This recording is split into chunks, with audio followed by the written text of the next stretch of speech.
dhukkubsatti. Please yaa ummata keenya wallahi summa wallahi jechuudha. Haati abbaan kiyya nama waggaa 80 yoo xiqqaate. Haati isaa gadhaa jirti. Wallahi summa wallahi abbaan kiyya kama taati sareetii akkana mataa. Wallahi summa wallahi. Kanuu coraa isaatiif areeda isaatiif ija keessa laaluu sodaan gurbaa maal taatettee jechuudha. Harmeen nama hagana dhiphatti. Diunuu hagana si waliin cinqamti. Osoo ati fayyaa qabdu jechuudha. Haadha abbaa kiyyaatti beeki. Akkooti jechuudha. Harmeen nama dhiphinameen nama jiruunuu nama waliin dhiphattu. Wallahi summa wallahi. Gaafa duute onneen haadha namaa jechuudha. Bar onneen haadha namaa gaafa namni du'u gaafa ilmeen isii duutu hin bar ima shamti bar. Wallahi inuma shamti onneen haadha namaa jechuudha. Gaafa ilmeen nama jalaa duutu haadha dhaltee miti abbaalleen onneen nama inuma shamti bar. Naasuu bira tartee inuma baxxiiyu bar. Kanaaf nama akka jirtaniin warri reef dhufaartaniif kaqara jala kana jirtanillee haasaan guddatee fardatti hin fe'anii akkaawunti asbannaa haddumee kanaattu Suud Arabiyaa keessatti amrii ta'ee fuutee aramni tallaajjaa keetti reeffuma sannaa awwaala tallaajjaa sanii naa baasa adirri na ciisuu dideettee haati teennatun akka iji keessan kan argitutti taa'aa jirti. Wallaahi waan hin jedhu garoo hin qabu amma akkaawuntiin attachaasaa himtu mucattiin akkaawuntii isinii baasa. Namni rabbii sodaattu sheerii tokko keessan hin dhaabina. Namni tokko sheerii hin dhaabina.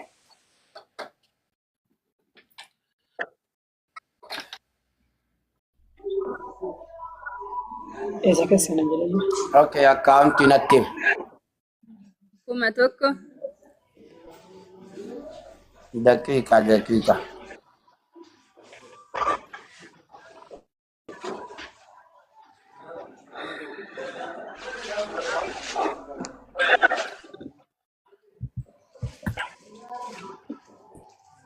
Bubbee ati yaada adeemi bubbeelleen shaban qabdu.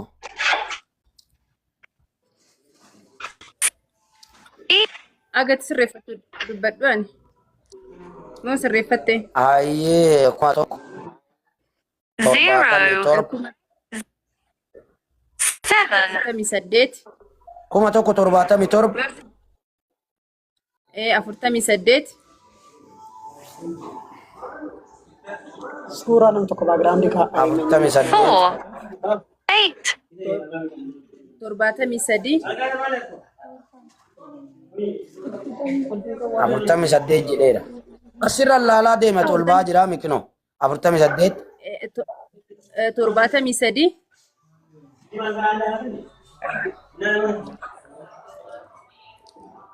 Diidamii afur. Daa suuraa kaa'uun hin barbaachisu. Haadha tana garaa balleessuun ta'uu suuraa kana yoo akkana keettan. 3 Laa suuraa kaa'ina. 73. 73 diidamii afur. 8 isaa. 8 dhumni isaa.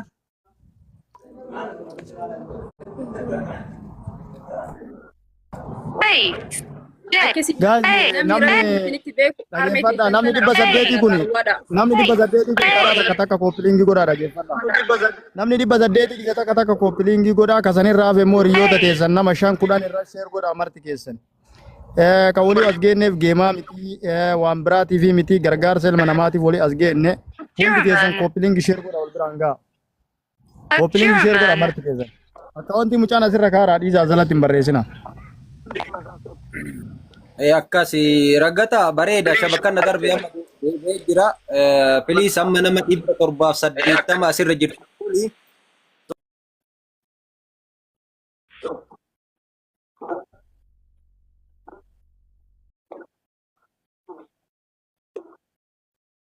irraa du'e hanga isaa qalbiin isaa cabu hin jiru. Maaliif biyya keessa yoo ta'e harka keetiin kafantee itti boottee sabartee dhibamsiifattee ol qabdee gaqqabdee qabrii fiddee awwaalatta qabrii isaa sanirra dhayitee magfiraa kadhattaaf.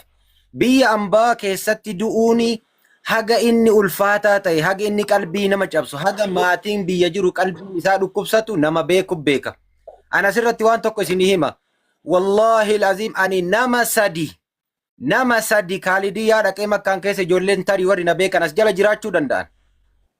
Nama sadi tallaaja keessaa fuusisee makka fide haramaa fuudhee shari'aatti awwaalchisee beeka.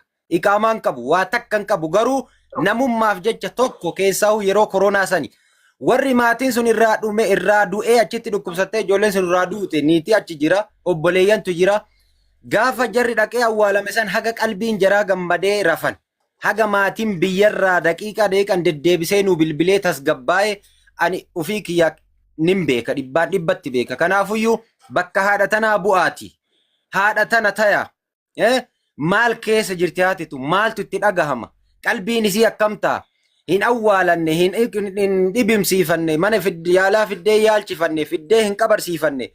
Akkuma ilma namaa tokkotti nu hunduu bakka kana buunee isinitti haa dhagahamu. Waan dandeettaniin Rabbirraa argattanii qalbii haadha tanaa ta cabxe tana fayyisa.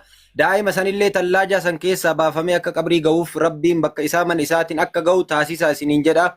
Filiis as jala ashaangulliitiin boo'ichaa hiikkaan qabu waan dandeettaniin waan qabdaniin walitti dhuftee wal gartee qunceen arba hiiti jedhanii wal gargaartee garaagaranaa namuu waan qabu yoo darbate wal bira dhaabbannaan kanuma jabaadhatii haadha tana qalbii isaanii haa qabbaneessinu imimmaan irraa haa qooru. Qalbiin isaanii gad haa deebitu. Daa'imnis bakka wallahi an gaafni an ufirraa bahe isinitti Mas'uudii keessatti. Gaafa ija kiyyaan dhaqee seenee mana tallaajaa sanii janaaza fuunee baafne obboleessa bira jira ilma abbeera isa wajji nam tokko haaseenu jennaan dafee duuka seene. Gaafsan uf jibbe biyya san keessatti. Maalifi waan argisan amma asirratti dubbatuun barbaadu. Garuu qalbiin namaa qalbiin maatii namni waa irraa tahee gaafni isiin tasgabbii argattu gaafni haga tokko dirri gadi irkatu gaafa manaan gahani gaafa mana isaatiin gahan eenyumtuu hin du'a haadha mucaa kanaatti wanni jechuu barbaadu eenyumtuu hin du'a bakki itti du'u nam tokkollee hin beeku akka itti du'u illee nam tokko hin beeku. Kanaafuyyuu guyyaan isaa geennan rizqiin isaa achi katabamnaan bakki isaa santaana rabbi achitti guyyaa isaa ummanni Oromoo wanni gochuu qabdan nama tahuun gahaadha nama gargaaruudhaaf. Kanaafuyyuu waan qabdaniin piliis bira dhaabbadhaa gargaara bakka isaatiin haa geennu isiniin jedha waluma bira jirraa haga asirraa wanni xumuramuu raga ta'anillee isin bira jira inshaallah waan ta'uu qabuun isin bira dhaabbadha isin jedha itti fufaa walumaan jirra inshaallah. Kun baadhaa galatooma amma sa'a kanatti wanti nu barbaannu haasaan guddatee fardatti hin fe'anii jedhan. Waan haasofne irraa haati kennas isinitti himanii jiranii akkaawuntii kana akkaawuntii ati fatuu laali akkaawuntiin sirrii ta'uu ijaallaali ati akkaawuntii akka guyyaa dogongoraatti akka hin goone. Namni akkaawuntii kana qabattanii akkaawuntii kanarratti waan niyyattan tiraanisfar gootanii risiitii harkaa qabdan lakkoofsa 99 naa barreeffadha. Waan niyyattan tiraanisfar warri gootan.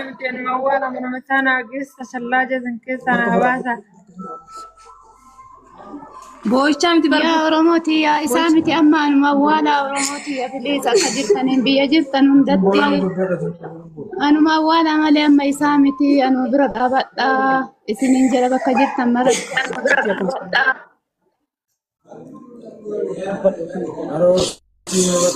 Boo'ichaa miti bardubbadha namni akkasii isiniin onna jedha waan ta'eef mimmaanii miti kanaaf. Ragata. Bakka wallahi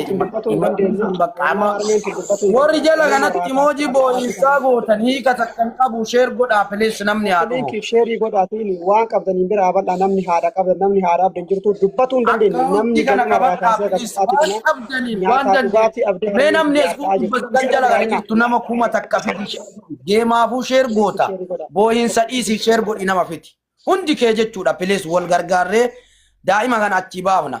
Wallahi haga imni kutallaa jaasani namni Oromoo jettu keessattuu warri nu hordofu arsimaaf baale dhugaa olii gadimna keessattuu warri nu hordofu jala kana jirtan arsimaaf baale hundi keessan Oromoo kutaa 11 taate namni daa'imni kun haga tallaa bahu rafe dhugama Oromummaan siquunne wallahi billahi reeffa nama akka dijaaja haga tallaa jiru.